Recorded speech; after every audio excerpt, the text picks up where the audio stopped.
안녕하세요. 책사랑 오스건입니다. 신간혁명 제16권 99페이지부터입니다. 저자는 이케다다 이사쿠, 펴낸 것은 화강신문사입니다. 검은거 연주에 이어서 여자부가 부르는 발랄한 나고 노래의 노랫소리가 울렸다. 이어서 진 바우리를 입고 북을 손에 든 부인과 검푸른 남색 바탕에 물감이 살짝 스친 것 같은 흐린 무늬가 있는 천에 빨강 머리띠를 두른 부인들이 민요춤을 선보여 야마토 회장을 나고에 맞이한 기쁨을 온몸으로 표현하듯 경쾌하게 경축 민요 등을 추었다. 장년 부원들은 오키나와 전통악기인 삼선을 손에 들고 곡을 연주하며 노래를 불렀다. 마지막에는 다 함께 봄이 왔다라는 곡을 대합창했다. 봄이 왔어, 봄이 와. 어디에 왔나? 산에 왔다. 고향에 왔다. 들에도 왔다. 나고 동지는 모두 인생에서 갖가지 시련을 극복했다. 분에서 흘린 숱한 눈물을 닦으면서 절복 홍교의 땀을 흘렸다. 그 마음의 지주가 된 것이 법화경을 믿는 사람은 겨울과 같다. 겨울은 반드시 봄이 되느니라 라는 유명한 성운이었다. 모두 이 글어를 가슴에 새겨 인생의 스승으로 정한 야마토 신이치와 만날 날을 마음속에 그리며 고투에 고투를 거듭했다. 그 염원이 이루어진 환희가 폭발하여 봄이 왔다를 크게 합창했다. 실로 인생의 봄을, 움트기 시작하는 생명의 환희가 약동하는 봄을 실감하면서 열창했다. 합창이 끝나자 일제히 감사합니다라는 목소리가 일었다. 마이크를 잡고 신이치가 대답했다. 고마워할 사람은 저입니다. 진심 어린 환영에 마음 깊이 감동했습니다. 깊이 깊이 인사드립니다. 여러분이 도쿄에 오시면 나도 지지 않도록 열심히 크게 환영하겠습니다. 환성이 퍼졌다. 이 나고회관이 완성되면 반드시 또 찾아뵙겠습니다. 그때는 다시 한번 다 함께 즐거운 한때를 보냅시다. 큰 박수 소리가 별들이 반짝이는 하늘에서 춤췄다. 이 건설 부지 안에도 띠지붕집이 만들어져 있었다.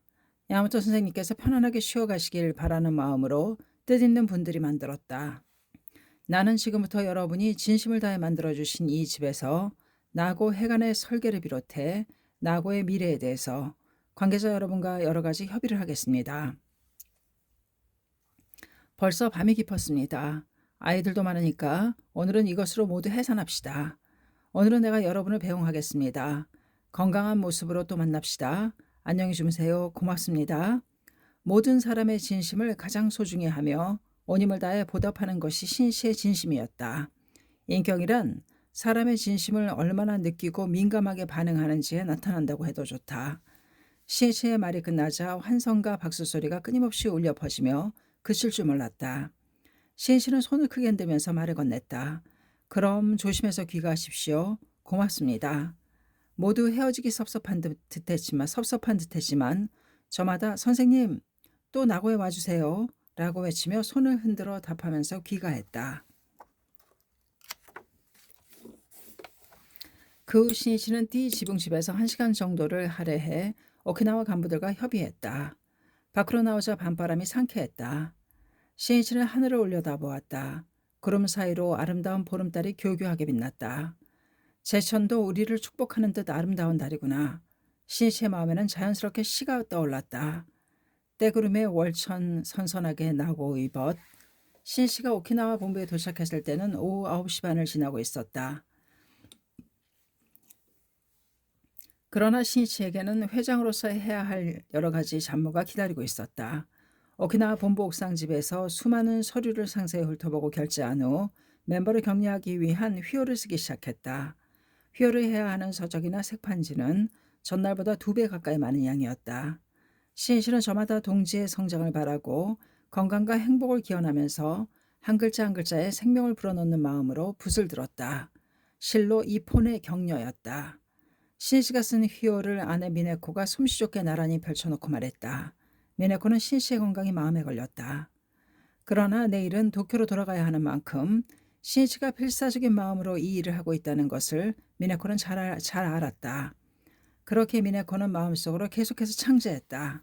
이 사흘 동안 신이치가 만나서 격려한 동지는 약 8,000명에 이르렀다.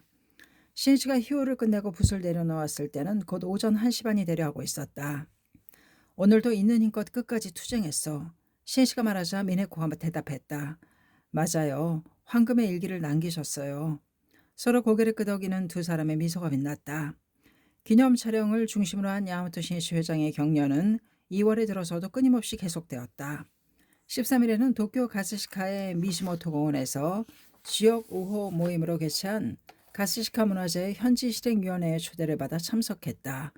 가스시카는 시치가 1957년 8월 말부터 약 2년간에 걸쳐서 지금의 구 책임자에 해당하는 초대 총블록장으로서 지역 강포의 기반을 만들어낸 땅이다. 13년 만에 가스시카에서 열린 모임에 참석했지만 기쁨에 넘친 수많은 그리운 얼굴들이 있었다. 신혜 씨는 가스시카를 담당했을 때 철저하게 개인 지도를 거듭했다. 빌린 자전거로 때로는 트럭을 얻어 타고 혹은 걷고 또 걸어서 동지들의 집을 방문했다. 태풍이 몰아칠 때는 모든 멤버가 안전하기를 기원하며 온몸이 흠뻑 젖으면서도 범람할 것 같은 강수이나 혜원의 집을 순회한 일도 있었다. 그 하나하나가 인생에서 둘도 없이 소중한 추억이 되었다. 그렇게 격려했던 동지들의 공덕과 희망으로 빛나는 꽃과 같은 얼굴, 꽃과 같이 웃는 얼굴을 이날 곳곳에서 볼 수 있었다. 신실은 망감을 시에 담아 공원 대기실 칠판에 썼다. 미즈모토의 꽃이 빛나듯 벗의 얼굴, 그리고 대표와 기념 촬영을 했다. 나아가 20일에는 도쿄 다이토 체육관에서 열린 아라카와구 기념 촬영에 참석했다. 신희책에는 아라카와도 청춘 시절에 잊을 수 없는 추억이 있는 천지였다. 가스시카 총블록장에 취임하기 직전인 8월 8일부터 14일까지 7일간 하계지도에서 아라카와를 담당했었다. 역 플랫폼에서도 길거리에서도 동지를 만나면 일생에 한 번뿐인 만남이라는 마음으로 최선을 다해 대화를 거듭했다. 함께 아라카와의 신시대를 엽시다 하는 혼의 외침이 모든 멤버의 마음을 불타오르게 했다. 그리고 불과 일주일 동안에 당시 아라카와 회원 세대의 10%가 넘는 200수십 세대를 홍교해냈다. 강함은 신체적인 능력에서 생기는 것이 아니다. 그것은 불굴의 의지에서 생긴다고 간디는 말했다. 아라카와 기념 촬영에서는 사진을 찍은 후 합창과 춤도 선보였다. 그 중에서도 고등부원이 부른 동지여 강하라라는 노래가 참가자들의 마음을 세차게 흔들었다. 이 동지여 강하라는 야마토 신시가 청년 시절에 지은 시다. 가나가와에서 해원댁을 방문했을 때 일이다. 그 집 부인이 가게를 돕기 위해 다른 현에 나가 일하고 있는 10대 중반의 아들에게서 온 편지를 보여주었다. 편지에는 한 방에서 여러 명이 공동생활을 하고 있으며 근행을 하는데도 상당히 어려움을 겪고 있다고 쓰여 있었다. 수건과 비누를 들고 욕실에 간다고 하고는 뒷산에 올라가 그곳에서 근행을 한다고 했다. 편지를 다 읽고 나서 신실은 즉시 펜을 들었다. 격려하지 않을 수 없었다. 그리고 시 한 수를 썼다. 그것은 동지여 강하게였다. 동지여 강하게, 용감하게 서라. 내가 믿는 그대의 마음을, 괴로운 일도 심야의 공부도 이것은 단련이다. 항상 즐겁게 그대의 신념과 정열을 부처님은 모두 보고 계신다. 그로부터 20년 가까이 지나 아라카와구에 사는 어느 대학부 멤버가 선배 집에서 이 시를 보았다. 그 대학부 멤버는 크게 감동을 받았다. 고학하는 청춘의 모범이 여기에 있다고 생각했다. 일찍이 피아노를 배워 음악을 좋아하는 그 대학부 멤버는 이 시를 노래로 만들어 야간학교 학생들에게 알려 기운을 북돋워주고 싶었다. 기타로 곡을 생각해 악보를 만들었다.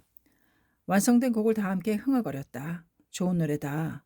어려움에 맞서는 용기가 솟는다. 호평이었다. 드디어 이 곡은 버색에서 버색에로 잠잠히 퍼졌다. 그리고 아라카하고 기념 촬영회를 맞아 당일 고등부가 동지여 강하게라는 노래를 합창하고 싶다고 고등부 담당 간부가 요청했다. 그래서 음악대장을 맡은 아리무치 다케시의 조언을 얻어 악보를 손보고 이날 발표하게 되었다. 고등부가 부르는 동지여 강하게 합창에는 활기찬 젊은 힘이 넘쳤다. 노래가 끝나자 야마토 신씨는 일어나 박수를 보내며 절찬했다. 정말 잘했어요. 감동했습니다. 그리고 작곡자인 청년을 불러서 말했다. 훌륭한 곡입니다. 이 멜로디를 영원히 남기기 위해 음반으로 만듭시다. 고등학생들 사이에서 환성이 일었다. 감동한 나머지 눈물을 글썽이는 멤버도 있었다. 그리고 이 노래 동지여 강하게는 고등부를 비롯해서 널리 학회 애창곡으로 불리게 된다. 신실은 가는 곳마다 기쁨의 씨앗을, 향상의 씨앗을 계속해서 심었다. 그것이 전진하는 데에 커다란 활력이 되기 때문이다. 어떻게 하면 모두가 기운을 낼 수 있을까? 신뢰의 기둥이 될 힘 있는 리더로 성장할 수 있을까? 무슨 일이 있어도 퇴전하지 않고 행복을 향한 길을 끝까지 걸어갈 수 있을까? 신실은 어디에 있어도 그것을 진지하게 고민하고 끝없이 사색했다. 법화경수량품의 매자작 신념, 항상 스스로 이것을 생각한다 라고 있다. 이것은 부처가 중생을 어떻게 깨달음으로 인도할지를 항상 생각하고 법을 계속 말하는 것을 설한 내용이다. 신씨도 또한 강선유포를 위해 사는 불법자로서 자신도 그렇게 돼야 한다고 마음을 정하고 있었다. 불법은 자신이 실천해야만 비로소 맥동한다. 자신이 항상 무엇을 생각하고 일념을 어디에 정하고 있는가, 거기에 자신의 경애가 단적으로 나타난다고 해도 좋다. 신씨는 3월에는 야마나시, 지바, 그리고 기후, 시가, 교토, 후쿠이에도 격리하기 위해 찾아갔다. 그때마다 각지에서 기념 촬영을 하거나 대학회 등의 인재 육성 그룹을 결성하는 등 새로운 전진을 위해 여러 가지 배려와 포석을 쌓아 올렸다. 기후와 후쿠이에서는 현단위 문화재 개최를 제안했다. 또 7, 8일에 방문한 야마나시에서는 가프 대표로 구성된 인재 육성 그룹 결성과 더불어 다음 여자부로 짊어질 세대로 야마나시 독서 연구회를 만들자고 제안하여 결성했다. 신실은 광선유포의 미래를 반석같이 만들려면 전력을 다해 여자부를 육성해야 한다고 강하게 느꼈다. 21세기는 여성의 세기로 틀림없이 모든 분야에 여성이 진출하여 사회를 리드할 것이다. 또 한 집안의 태양인 후계의 아이들을 키우는 최대의 힘도 여성에게 있다. 그러므로 여자부원들이 훌륭한 인격과 지성을 갖춘 총명한 여성 리더로 성장한다면 광선유포는 더 한층 널리 확대될 것이다. 신씨는 그렇게 확신하고 그렇게 하기 위해서는 여자부 시절에 무엇을 해야 할지 여러 각도에서 사색했다. 그리고 야마나시를 방문했을 때 야마나시 여자부의 새로운 중핵을 키우기 위해 인재육성 그룹을 결성하고 싶다는 보고를 들었다. 그리고 방문 당일 야마나시 본부의 한 방에서 신씨는 선발된 20명 정도의 멤버를 만나서 이렇게 역설했다. 총명한 21세기의 여성 리더가 되려면 여자분은 먼저 교학을 배워 무슨 일이 있어도 흔들리지 않는 인생 철학을 확립하기 바랍니다. 나아가 교양을 쌓고 지성을 연마하는 것이 중요합니다. 그러기 위해서는 양서를 읽어야 합니다. 그렇기 때문에 도다 선생님은 청년은 독서와 사색을 하라 라고 외치시며 남자부 대표로 수호회를, 여자부 대표로 화양회를 결성하고 명절을 교재로 연수를 실시했습니다. 이 멤버도 독서를 중심으로 연수하니 모임 명칭을 야마나시 독서연구회로 하면 어떨까요? 여자부 멤버들은 웃는 얼굴로 고개를 끄덕였다. 신실은 독서에 대한 도다의 훈련이 그리운 추억으로 떠올랐다. 도다는 얼굴을 마주치면 지금 무엇을 읽고 있는가 라고 묻고 그 책의 내용과 감상을 말하라고 했다. 독서가 제대로 진행되지 않으면 도다는 열화처럼 꾸짖었다. 신실은 스승의 그러한 모습에서 목숨을 걸고 제자를 인류 지도자로 육성하려는 깊은 자애를 느꼈다. 신실은 일도 학회 활동도 몹시 바빴지만 전철안을 비롯해 어디에 있더라도 초놈을 아껴 동서고금의 온갖 명절을 널리 읽었다. 야마토 신시는 유럽 통합의 아버지로 알려진 구텐호프 칼레르기 백작가 광범위한 분야에 걸친 대담을 거듭하여 가까운 장래 그 대담집 문명 서화동을 출판하기로 결정했다. 또 이해 5월에는 세계적인 역사학자 아놀드 조지프 토인비 박사의 요청으로 영국을 방문하여 후세를 위한 대담을 나누기로 결정했다. 신시에게는 그러한 교양의 기초가 된 것 중 하나가 청년 시절부터 날마다 열심히 해온 독서였다. 신시는 여자부 멤버들에게도 독서의 소중함을 말했다. 영국 사상가 칼라일은 책 속에는 과거의 모든 정신이 담겨 있다라는 명언을 남겼습니다. 나도 양서야말로 인류 최대의 정신유산이라고 통감합니다. 또 프랑스 사상가 몽테뉴는 책이 내 인생에 얼마나 도움이 되는지 알고부터 얼마나 큰 편안함과 마음의 여유를 느끼는지 말로 다 표현할 수 없다. 이것이 바로 인생 여정에서 내가 발견한 최고의 양질의 대비다라고 썼습니다.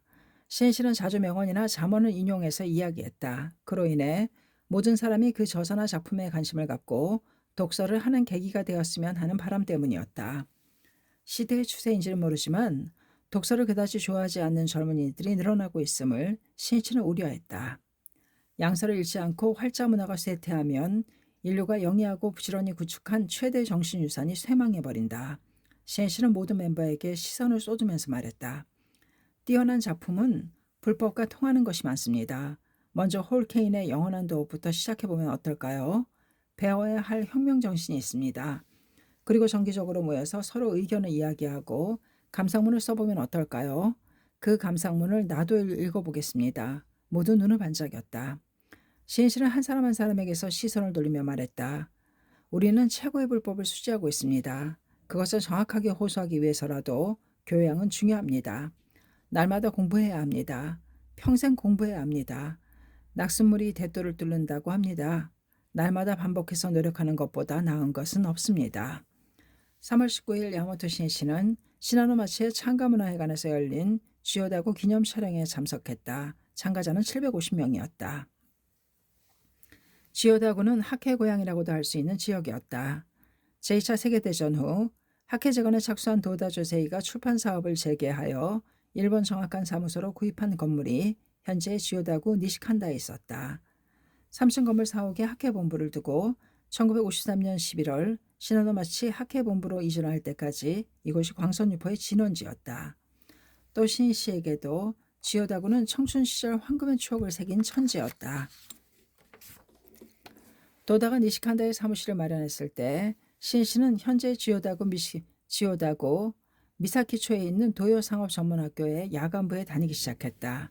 나아가 신심을 시작한 신이치가 도다에게 법학연 강의를 받은 곳도 니시칸다의 학회본부였다. 그리고 1949년 1월 일본 정학관에 근무하게 된 신씨는 이 건물을 무대로 사제가 공전하는 고투와 영광으로 물들인 청춘의 나날을 보내게 된다. 특히 도다의 사업이 고경에 빠진 1949년 가을부터 1년 반 동안의 실로 드라마 같은 나날은 결코 잊을 수 없었다.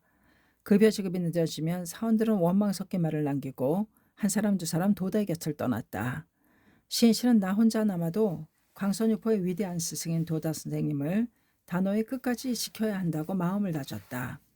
때는 모든 방책을 강구해도 궁지에 몰린 사업에서 벗어날 전망이 보이지 않던 어느 봄날이었다. 신씨는 도다와 함께 황궁의 해작가를 걸었다. 걷는 도중에 억수 같은 비가 쏟아지기 시작했다. 우산도 없었다. 신씨는 택시를 잡으려 했지만 갑자기 비가 내려서인지 빈 차가 없었다. 스승도 제자도 온몸이 흠뻑 젖었다. 차가운 비였다. 춥구나. 도다가 중얼거렸다. 신씨는 사태를 호전시키지 못해 죄송스러움에 가슴이 몹시 미어지는 것 같았다. 황궁 건너편에는 GHQ 연합국 최고사령관 총사령부의 높은 건물이 위압적인 모습으로 우뚝 서 있었다. 비를 맞으면서 신씨는 도다에게 말했다. 선생님 죄송합니다. 장래 반드시 선생님을 모실 수 있는 차도 사겠습니다. 광선유포를 위해서 훌륭한 건물도 짓겠습니다. 아무쪼록 안심하시기 바랍니다. 도다는 기쁜 듯이 고개를 끄덕였다. 빗속에서 나눈 사제의 대화였다. 지오다 땅에서 나눈 이 맹세를 신씨는 평생 잊은 적이 없었다. 그리고 도다에게서 창가 교육을 실천하는 학교를 만들자는 구상을 들은 것 또한 니시칸다의 회사 근처 대학교 학생 식당이며 이 즈음의 일이었다. 그 추억이 깊은 지오다의 동지들을 만난다고 생각하니 신씨의 마음은 들떴다. 지오다구는 구 한가운데 있는 황궁을 비롯해 국회의사당, 총리관저, 여러 관청, 대기업 건물이 즐비한 일본 정치 경제의 중심이다. 그러나 그런 만큼 주택지는 지극히 적고 낮과 밤의 인구차는 심했다. 이 집 낮에는 84만 명, 밤에는 12만 명이라고 한다. 게다가 해마다 주민은 줄어들고 더욱 감소 경향이 계속될 거라고 예측했다. 또 학회의원 세대수도 결코 많지 않았다. 그러나 그런 환경에서 지오다 동지들은 서로 학회의 고향을 지키고 발전시키자고 결심하고 지역의 깊숙한 곳까지 뿌리를 내리면서 진지하게 활동에 매료했다. 신씨는 기념 촬영에 앞서 어떻게 하면 지오다의 동지들이 미래를 향해 긍지와 희망을 찾으면서 기뻐하고 즐거워하며 활동에 매료할 수 있을지 계속 사색했다. 그리고 당일 기념 촬영에 참가한 750명이 750명으로 그룹을 결성하면 어떨지 생각했다. 명칭은 지오다 750인 해로 하고 구에서 의회로 이사한 사람은 형제해로 한다. 그만큼 군의 멤버에서 보충하는 것은 어떨까? 즉 항상 지오다의 동지로 750 이내를 구성하여 그 멤버가 지오다 광선 유포에 책임을 지고 원동력이 되어 전진한다. 창가문화회관에서 열린 지오다구 기념 촬영에 참석한 신 씨는 마이크를 잡자 먼저 지오다 750 이내 결성을 제안했다. 환성이 일었다. 당분간은 제7회 종이 끝나는 1979년을 향해 해마다 연 2회 봄과 가을에 학회본부 등에서 모이면 어떻겠습니까? 그리고 근행을 해도 좋고 즐거운 교류를 해도 좋습니다. 여하튼 지역 강포를 향한 맹세를 가슴에 서로 절차 탕마하면서 전진하기 바랍니다. 나도 될 수 있는 한 참석하겠습니다. 참석할 수 없을 때는 다른 누군가 대리로 참석하도록 부탁할 수도 있겠습니다만 그날을 전진의 마디로 해서 함께 광선유포의 대사명에 끝까지 살아갑시다. 맹세하고 찬동하는 대박수 소리가 메아리 쳤다. 이날은 일본의 중액인 지오다가 새로 출범하는 날이 되었다. 후년 지오다 750인에는 나아가 10명의 멤버 추가를 결의하고 760인회가 됐는데 이 멤버가 지오다의 핵심이 되어 반석 같은 광포의 기반을 구축한다. 4월 신이치는 간사이 지도를 위해 오사카에서 사카이 텐슈 스포츠 제전과 대학회 결성식 등에 참석하고 격려의 발걸음은 나라, 효고까지 이르렀다. 그리고 4월 29일은 약 한 달에 걸친 유럽, 미국 방문을 위해 출발하기로 되어 있었다. 광선유포는 계속해서 학대받아온 민중이 사회의 주체자가 되어 승리와 행복의 깃발을 내거는 인류사를 전환하는 드라마다. 그만큼 신 씨에게는 순간의 망설임도 또 실패도 절대로 용납되지 않았다. 로맹롤랑은 예리한 경종의 화살을 쏘았다. 마땅히 행동해야 할 순간에 행동하지 않는 자, 그 자는 투쟁하기 전에 패배하여 떠난다. 신 씨는 결코 때를 놓치지 않았다. 순간마다 목숨을 건 승부였다. 신 씨는 자신의 생명을 불꽃처럼 태워 이폰의 지도를 계속했다. 그리고 이 지역, 저 지역에서 서민의 영웅이 일어섰다. 그것이 바로 창가가 새로이 승리하는 원동력이 되었다. 신간혁명 제16권 119페이지까지였습니다. 감사합니다. 책사랑 오죽헌이었습니다.